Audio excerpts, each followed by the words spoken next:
right. Good evening, everybody.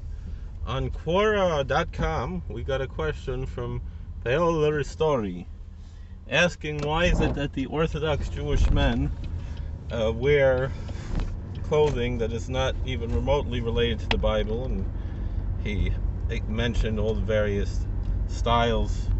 In his descriptive fashion, he called the Streimel a cumbersome circular fur hat, and the fedora hat, and the three-piece suit, and the gabardine, I don't know what he said, something gabardine.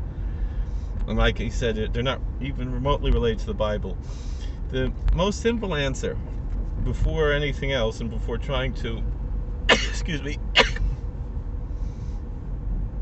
claim that there is a biblical connection to wearing certain styles of clothing, which actually could, if he's saying it's not remotely related to the Bible, well, I can find at least remote relations to the Bible, and I can make those arguments. But before we get there, the first answer has to be is that Orthodox Judaism is not sola scriptura. We do not strictly follow the Bible, but rather we have the Bible and later traditions, many of which we have claimed that go back to biblical times, and certainly can be connected to Scripture, and that claim, I believe, is a biblically sound one, that the Bible is insufficient in and of itself and requires something to explain it. And so that's why when we use the term Torah, we mean both Scripture. I mean, when we use the word Torah to describe Scripture, we refer specifically to the first 5 books of the Bible. But we also, the word Torah means both Torah shebeksav and Torah shebe'al peh, the written Scripture and the oral traditions, the oral law. And both are equally called Torah. When we say that we're studying Torah, studying the Mishnah, the Talmud, the Midrash, the Zohar, and so forth, Kabbalah, Halacha, etc., etc., etc., is within the realm of studying Torah just as much as studying Bible and the direct commentaries on the Bible. And the thing is, all of these are rooted in the Bible and receive their authority from the Bible. However, this particular mode of dress is not mandated directly in the Bible, but it's also not mandated directly in the Talmud or in most, generally we understand to be halachic works. And then you have another form of literature which discusses the customs developed over the years.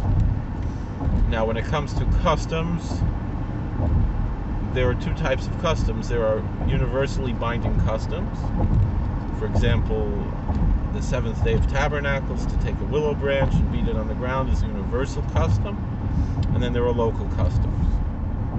So these are essentially local customs, just like the local customs that developed in other countries and other places where various Jewish communities have different customs and practices and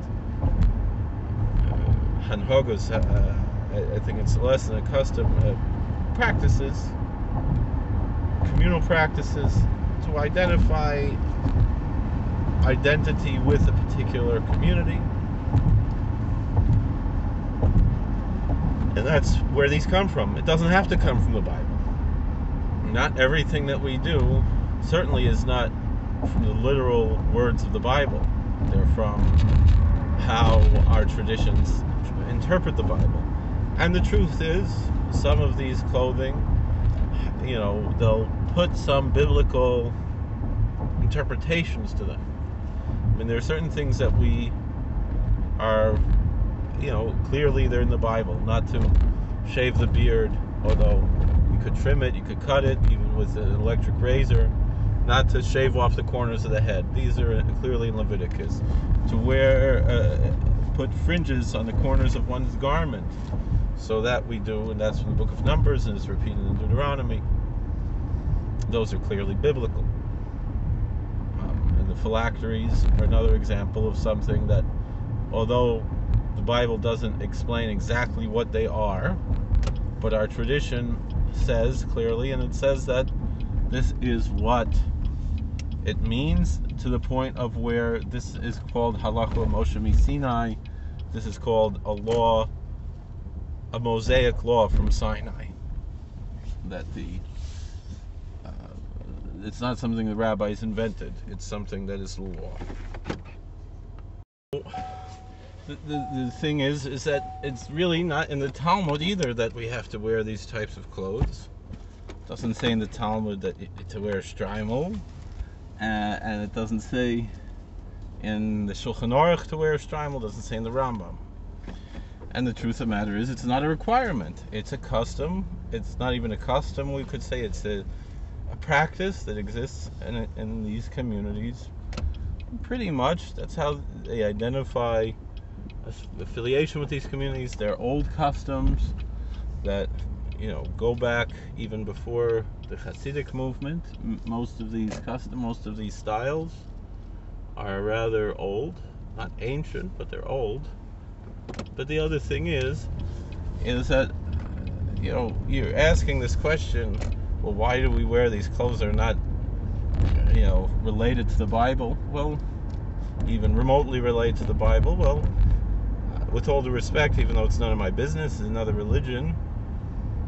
Why does a Catholic priest or a Russian Orthodox priest wear a cassock or a collar or all these other things that they wear, and the stole, which that's also would seem to not be really in the Bible? That we don't have it, for example, even in their Bible, which is not our Bible, but when in the Christian books that they added to the Bible, it doesn't say anything there about even how a priest or a deacon should dress, and yet these customs developed within these various churches, that this is the way that you dress if you're a priest or a deacon or a bishop and the pope and so forth. So where does that come from? It's also not from the Bible. And fascinating things, some of these histories, the wearing of the collar, that's not, even though we associate that with a Catholic priest today, it's not Catholic in origin. It comes from either the Presbyterian or the Anglican traditions, somewhere in Great Britain. And actually that custom was that all clergy of all religions would wear such a shirt, such a collar, including rabbis, and I would guess even imams. I know for a fact that the rabbis in England wore collars, wore preaching bands, and so forth. I got a phone call coming up. We'll stop this video and make another one.